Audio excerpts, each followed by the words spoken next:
வணக்கம். பேரன்புக்கும் மதிப்புக்கும் உரிய என் இனிய தமிழ் மக்களே, இன்று இந்த கனடிய தமிழன் உங்களுக்கு ரூச் வெதுப்பகம், அதாவது ரூச் பேக்கரி என்று மார்னிங் சைட் அண்ட் 401 ஸ்காப்ரோவிலே டொரண்டோவிலே அமைந்திருக்கிறது. இது குறிப்பாக இங்கே ஒரு ஸ்பெஷலான ஃபுட் தயாரிக்கிறார்கள். அதுக்கு பேர் கோழி புக்கை. இது யாழ்ப்பாணத்தில் வடமராட்சி நெல்லியடி என்ற ஊரிலே உருவாக்கப்பட்ட இந்த பொருள். யாருக்கும் தெரியாது இந்த உணவு. இதை பற்றி விரிவாக உங்களுக்கு காட்டப்போகிறேன். தயவுசெய்து என்னுடைய சேனலை சப்ஸ்கிரைப் பண்ணுங்கள். இதுபோல் சுவாரஸ்யமான விடயங்களை உங்கள் முன்னிலையில் கொண்டு வருவேன். சாப்பிட்டு பாருங்கள், மிக அருமையாக இருக்கும். பாருங்கள். என்னுடன் சேர்ந்து இந்த பேக்கரியை நடத்தி வருகிறார்கள். அது மட்டுமல்ல, ஃபினிஷ் ப்ராடக்ட் இங்கே இந்த பேட்டி, பன், சகல விதமான பொருட்களும் இங்கே விற்கப்படுகிறது.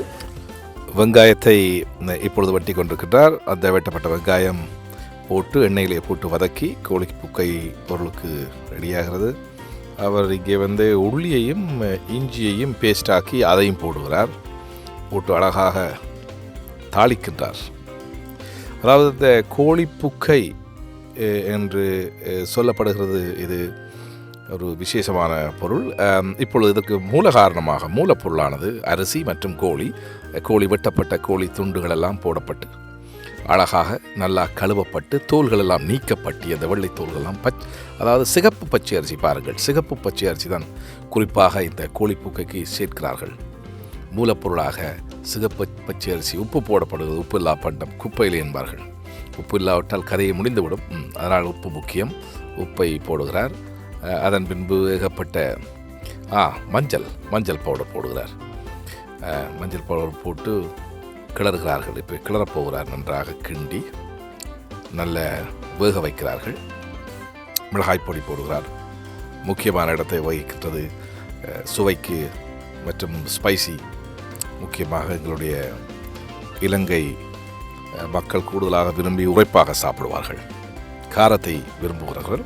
இலங்கை மட்டுமல்ல, இந்திய மக்களும் காரத்தை விரும்புவார்கள். தற்பொழுது அவர் நல்லா கிண்டி நல்ல பதமாக்குகின்றார். அங்கே பாருங்கள், ஒரு தண்ணி பதமாகத்தான் இருக்கின்றது.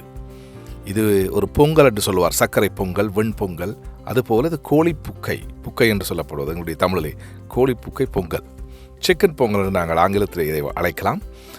கோழி அப்போ அவை கிண்டி பொங்கல் போல இருக்கிறதுனால்தான் பொங்கல். நிறைய கருவேப்பிலை, நிறைய பொருட்கள் போடப்பட்டிருக்கின்றன. இப்பொழுது வேக வைத்து ஒரு பதமாக வருகின்ற வேளையிலே இப்பொழுது நல்லாக கொதிக்கின்றார்.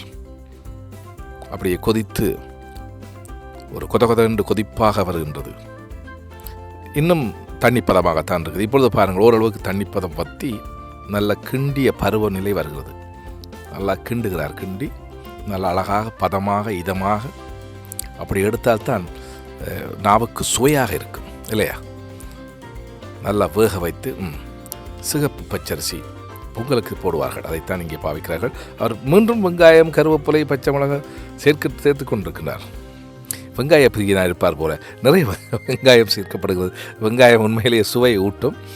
குறிப்பாக அவரிடம் நான் கேட்டபோது சொன்னார், நிறைய வெங்காயம், பச்சை மிளகாய், கருவேப்பிலைகள் ஆரம்பத்திலும் சரி இறுதியிலும் மீண்டும் சேர்க்க வேண்டும். அப்பொழுதுதான் அந்த சுவை எடுபடும் என்று பச்சை மிளகாய், மற்றது கருவேப்பிலை இங்கே காட்டப்படுகிறது. இது ஒரு 6-7 வகையான ஸ்பைசிகள் 6-7 வகையான ஸ்பைசிகளை வறுத்து இடித்து இந்த கடைசி பருவநிலை ஒரு 80% முடிந்து விட்டது. அதற்கு முதல் போடுகிறார்கள் ஒரு 7-6 ஸ்பைசியை. அவர் தங்களுடைய தயாரிப்பு என்று சொல்கிறார்கள். அதைத்தான் ஏகப்பட்ட அவை எல்லாவற்றையும் கலந்து இடித்து வறுத்து வைத்திருக்கிறார்கள். அதை கடைசியிலே போட்டு கொட்டுகிறார். கொட்டி இப்பொழுது மீண்டும் அதை அழகாக கிண்டி எடுக்கின்றார். இப்பொழுது முடிந்து விட்டது. முடிந்த கட்டாயத்திலே பிறகு மீண்டும் ஒரு ஃபைனல் டச் என்று சொல்லுவார்கள். தண்ணி மாறி தெரியும். ஆனால் அவர் சொல்கிறார், இன்னும் 1 நிமிடங்களுக்கு பிறகு அவை கட்டியாகி விடுவார்.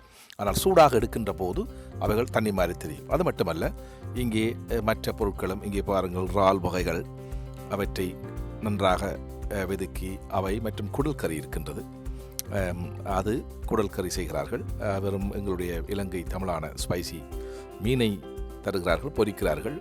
விதமான மீன்களை பொரித்து, பொரியல் மீன்கள் இருக்கிறது, அவருடைய மசாலா தடவி, எங்களுடைய இலங்கை யாழ்ப்பாண மசாலாக்களை தடவி அவற்றையும் பொரித்து வைத்திருக்கிறார்கள். அது மட்டுமல்ல, சில முடிவுப் பொருட்கள், இது பீஃப் லிவர் அண்டு இங்கே ஸ்பெஷலாக விற்கிறார்கள். அவற்றும் அது மட்டுமல்ல, முடிந்த அளவு அனைத்து உணவு பண்டங்களும் இங்கே இருக்கின்றது.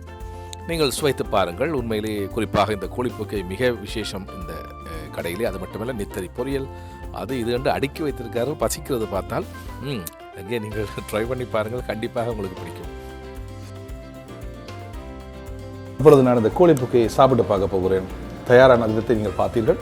ஒரு ஃபினிஷ் ப்ராடக்ட் வந்துவிட்டது. இப்பொழுது சாப்பிட்டு சொல்கிறேன், நீங்களும் வந்து சாப்பிட்டு பாருங்கள். மார்னிங் சைடிலே அமைகின்றது இந்த பேக்கரி, ரூச் பேக்கரி. ஒரு குடும்பமாக சேர்ந்து செய்கிறார்கள்.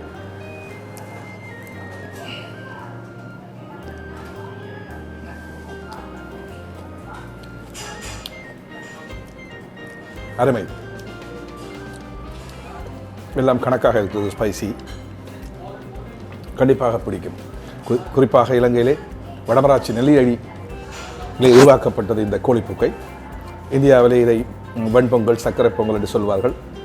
இது ஒரு பிரியாணி போன்ற ஒரு விதமான பொருள். ஆனால் இதற்கு இலங்கையிலே தான் இது தயாரிக்கப்பட்டது. அதுவும் எங்களுடைய தமிழ் இடத்திலே கோழிப்புக்கு என்று வழங்கப்படும் இதனுடைய பெயர்.